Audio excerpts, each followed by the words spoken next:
Hello दोस्तों, बिहार बेल्ट्रॉन की तरफ से डाटा एंट्री ऑपरेटर का भर्ती आ चुका है। यह एक बहुत बड़ी न्यूज है। आप यहाँ पे देख सकते हैं कि डाटा एंट्री ऑपरेटर के ऑनलाइन रजिस्ट्रेशन की सूचना के संबंध में एक नोटिस जारी किया गया है। यह नोटिस 2 फरवरी 2024 को जारी किया गया है। तो डाटा एंट्री का फॉर्म कब से भरा जाएगा, उसका लास्ट डेट कब है, इसका पेमेंट फी कितना रहेगा और इसकी शैक्षणिक योग्यता क्या है, कौन कौन से डॉक्यूमेंट अपलोड करना है, सिलेबस क्या, इन सभी बातों को हम लोग इस वीडियो के माध्यम से जानेंगे। तो वीडियो के अंत तक बने रहिएगा। और दोस्तों, अगर आप लोग चैनल पर नए हैं तो चैनल को सब्सक्राइब कर लीजिएगा। तो चलिए आइए देखते हैं हम लोग अब नोटिस को कि नोटिस में क्या कहा गया है। सबसे पहले ये जान लीजिए कि डाटा एंट्री ऑपरेटर के बहाली बेल्ट्रॉन एजेंसी के द्वारा किया जाता है। इसके माध्यम से ही राज्य सरकार के विभिन्न विभागों, कार्यालय और निकायों के अधिसूचनाओं के विरुद्ध संविदा के आधार पर डाटा एंट्री ऑपरेटर का बहाली किया जाता है। यानी जहां जिस ऑफिस में, कार्यालय में जरूरत होता है डाटा एंट्री का, वहां बेल्ट्रॉन के माध्यम से भेजा जाता है। बेल्ट्रॉन की एजेंसी के माध्यम से सेवा देने के इच्छुक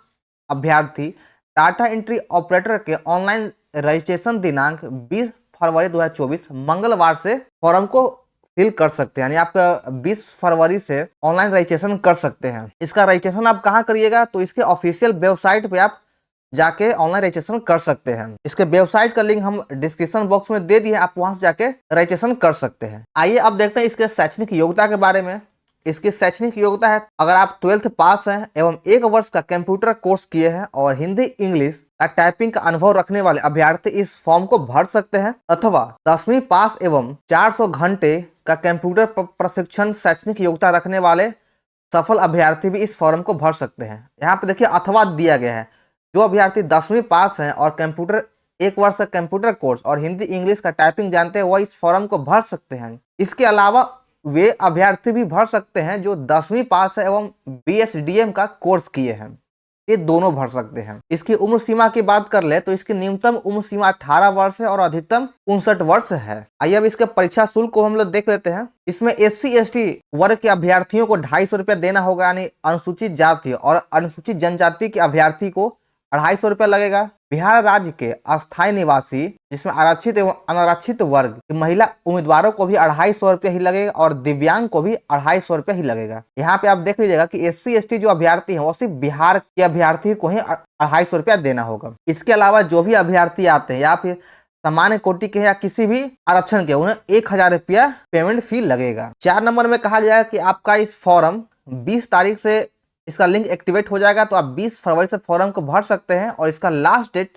रजिस्ट्रेशन का 15 मार्च 2024 है, यानी 15/3/2023 तक इसका लास्ट डेट है। आइए आगे देखते हैं। इसके सिलेबस के बारे में कहा गया है कि परीक्षा का syllabus national institute of open school NIOS के डाटा एंट्री ऑपरेटर के सिलेबस के समान है, यानी इसका कोड संख्या 336 है। सिलेबस निगम के वेबसाइट पर उपलब्ध है, यानी सिलेबस इसका वेबसाइट पर उपलब्ध कर दिया गया, आप वहां से डाउनलोड कर सकते हैं। या अगर आपको सिलेबस का PDF चाहिए तो PDF आपको हमारे टेलीग्राम चैनल पर मिल जाएगा, जिसका लिंक डिस्क्रिप्शन बॉक्स में दिया गया है। वहां पर हर पल का न्यूज अपडेट मिल जाता है। चलिए, इसका एग्जाम कैसा होगा, तो इसका एग्जाम कंप्यूटर बेस्ड ऑनलाइन होगा और क्वेश्चन MCQ होगा, नहीं वो वास्तुनिष्ठ होगा। परीक्षा 1 घंटे की होगी, जिसमें आपका 60 प्रश्न रहेगा, 60 क्वेश्चन है जो MCQ वास्तुनिष्ठ है। और आपको पास होने के लिए आपको 50% अंक लाना अनिवार्य है, यानी 50% लाना नेसेसरी है, यानी आपको 30 नंबर लाना जरूरी है, तभी आप पास होंगे। और इसमें सबसे खास बात यह है कि इस परीक्षा में आपका नेगेटिव मार्किंग का प्रावधान नहीं है, यानी आप 60 का 60 अटेम्प्ट ले सकते हैं, आपका नेगेटिव मार्किंग नहीं है, गलत होने पर आपका नंबर नहीं कटेगा। MCQ परीक्षा के पश्चात उसी दिन कुछ अंतराल के बाद आपका टाइपिंग टेस्ट भी लिया जाएगा। जिस दिन एग्जाम होगा ऑनलाइन, उसी दिन आपका टाइपिंग का टेस्ट होगा और दोनों हिंदी इंग्लिश दोनों का टाइपिंग होगा और दोनों के बीच में कुछ आपका टाइम डिस्टेंस दिया जाएगा, कुछ गैप मिलेगा। यहाँ पे देखिए दिया गया है कि प्रत्येक टाइपिंग परीक्षा टेस्ट के बीच उचित अंतराल आपको मिलेगा। हिंदी का टाइपिंग किस फॉन्ट पे होगा वो भी दिया गया है कि हिंदी टाइपिंग टेस्ट मंगल फॉन्ट पे होगा और इसका कीबोर्ड लेआउट जो है वो रेमिंगटन गेल है। अब आइए देखते हैं कि इंग्लिश और हिंदी में कितने स्पीड खोज रहा है। तो इंग्लिश में इसका स्पीड 30 है और हिंदी में आपका न्यूनतम 25 होना चाहिए। इससे अधिक आप मैक्सिमम कितना भी टाइपिंग टेस्ट मार सकते हैं। आइए अब नीचे देखते हैं। इस परीक्षा में जो है आपका मेरिट लिस्ट वो हिंदी टाइपिंग के आधार पर तैयार किया जाएगा। आपका मेरिट लिस्ट हिंदी टाइपिंग के परीक्षा के अनुरूप ही तैयार किया जाएगा और जैसे जैसे जिस विभाग में जरूरत होगा उस आधार पे इसका पैनल को तैयार कर आपको वहां पे नियुक्ति दिया जाएगा। यहाँ पे कहा गया है कि नोटिस में कि ऑनलाइन आवेदन फॉर्म के अनुसार आवेदकों द्वारा निर्देशानुसार फॉर्म भरे जाएंगे एवं कागजात प्रमाण पत्र अपलोड करना होगा। और इसमें भी कहा गया कि आप फॉर्म भरते समय सावधानी बरते, गलत या अपूर्ण भरने पर आपको अस्वीकार कर दिया जाएगा। लास्ट में कहा गया है कि इससे संबंधित इसका एडमिट कार्ड कब डाउनलोड होगा, परीक्षा तिथि कब होगा, समय एवं केंद्र अंकित कहाँ होगा, इन सभी बातों को जानने के लिए आप इसके वेबसाइट पे जाकर चेक कर सकते हैं या फिर यहाँ पे एक आपका हेल्पलाइन नंबर भी दिया गया है, आप इससे भी कांटेक्ट करके पता कर सकते हैं। या आप हमारे टेलीग्राम चैनल को ज्वाइन कर लेंगे तो वहां भी आपको हर पल नोटिस मिल जाएगा कि कब इसका एग्जाम होगा या डेट कब आएगा। तो ये था आपका डाटा एंट्री ऑपरेटर का नोटिस जो 20 तारीख से फॉर्म भरा जाएगा और स्टेनोग्राफर का भी फॉर्म भरा जा रहा है, उसका भी रजिस्ट्रेशन का डेट स्टार्ट हो चुका है।